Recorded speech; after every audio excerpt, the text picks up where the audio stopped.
Hello, my name's Clive Groves, I'm a nurseryman. Today we're going to talk about planting grapevines. One of the most important things to consider when you're going to grow your vines, whether you're growing them for dessert or for wine, is the aspect. Now, the grape must see sunshine. It's very important that it gets sun for a good part of the day. So we need either a south-facing or a southwest-facing site. That's the first thing. The second thing is the soil. They do need well-drained soil. They don't like heavy clay, so if you're going to put them in heavier soil, then you need to use grit in the bottom of the hole, mix that grit up with a bit of compost and your own soil. Don't make the mistake of putting them in, just digging a hole underneath where the grape's going and putting in a lot of gravel or rubble, because that would just act as a soak away. It would collect water and have the opposite effect. Now, the third thing you really must have is a grape is a vine, and so we need to have support. Now, we can see from most of our orders that people only order 2 or 3 at a time, and so people probably aren't making vineyards. They're just using them in the garden just because they're ornamental, and obviously they serve a purpose during the autumn because you get the fruit from them. They can look for their own food because they are climbers. So the roots would go searching for food underneath, and the roots would go as far under the ground as the growth above the ground will go. So anyway, let's first of all put up a bit of support, and we're going to do that by having galvanized wire. It's a straining wires, galvanized wire. This is 30 meters, depends how much you want. And the other thing you'll need, if it's going into a fence like this, is some screw vine eyes. This is the screw-in type because we're going to put them onto timber, or else if you're going to put them on a wall, then there's a type that you can hammer into mortar, and these are vine eyes again, but they're more of the old-fashioned type where you see you thread the wire through. So first of all, let's put some of these in. You'll need to have probably about 3 lengths of wire going in. So the first one, we want to start off about a foot off of the ground, really. Just make a start there with my knife. Get the vine eye in.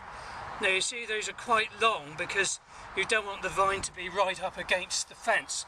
You want enough to have a little bit of air movement, and so the sun can surround the berries as well.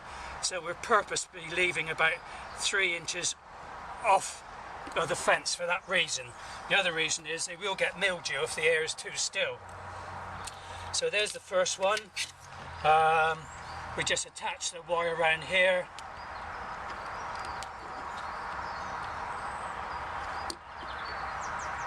Get it nice and tight.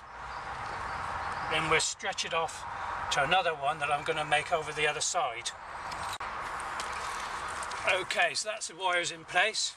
Now we need to take our grapevine, and during the dormant season, that's the season when it's got no leaves on at all, during the winter time, you can tease these roots out a little bit, help them get away, because they've been grown in a pot. If it's during the summertime, if you're planting in the summertime, then it's better to leave the roots alone because you'll disturb them and set the growth back. So there we are, that's good enough there.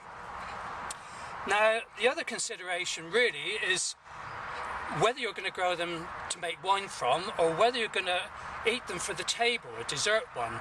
Because if you want them for the table, you need to give them a good amount of fertilizer, nice high nitrogen fertilizer and high potash to get them to grow away and get them nice big fat juicy fruit. But if you're going to grow them for wine, you need to get more flavour, more of the tannins out of the grape. And so you don't give them so much fertilizer. You want them smaller, you want them with a larger skin area to give a bit of flavour into the wine. So this is a consideration. Well, I'm going to put mine in as if I was going to grow them for wine.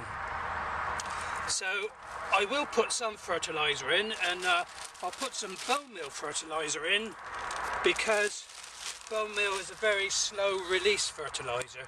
It's high in phosphates. That will help the roots get going without actually making too much growth. So I'll put that in and I'll mix that up with the soil. And the next thing I'm going to do, this ground is fairly good, so I don't need to put any compost in with it at all. If it's heavy, you could put compost in. If it is very, very sandy, you could put compost in.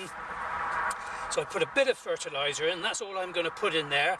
The other thing I'm going to put in is the friendly fungi, the mycorrhizal fungi. And this, we've mixed the fertilizer in, but this time the fungi mycorrhizal has actually got to come in contact with the root. So there we are, we've got some in the bottom of the hole, and this would just help the plant get established. We'll put that in there. You see this planted through MyPack's ground cover. If you didn't have the ground cover, then you could use a mulch, and I recommend mulching them each springtime.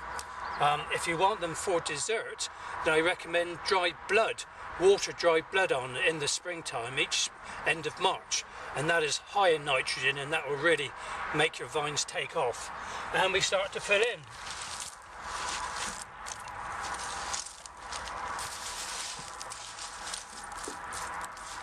Good bit of soil there. So put a bit of compost just around the top.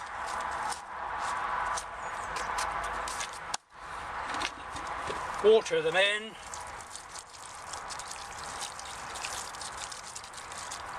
Good watering, and then what we'll be doing is just pulling these flaps back over, and then we never need to touch them again in that department. We'll do that later, but the last thing I'm going to do is to cut them back.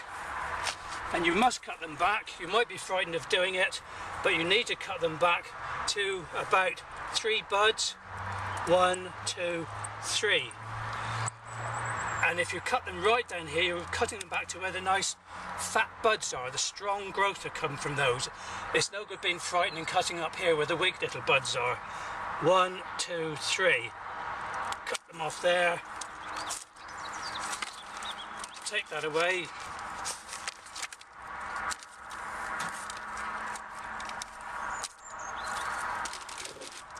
And there you have it. One vine. So there we are, all ready to start their spring growth. I hope you enjoy the wine that you get from them. Give it a go.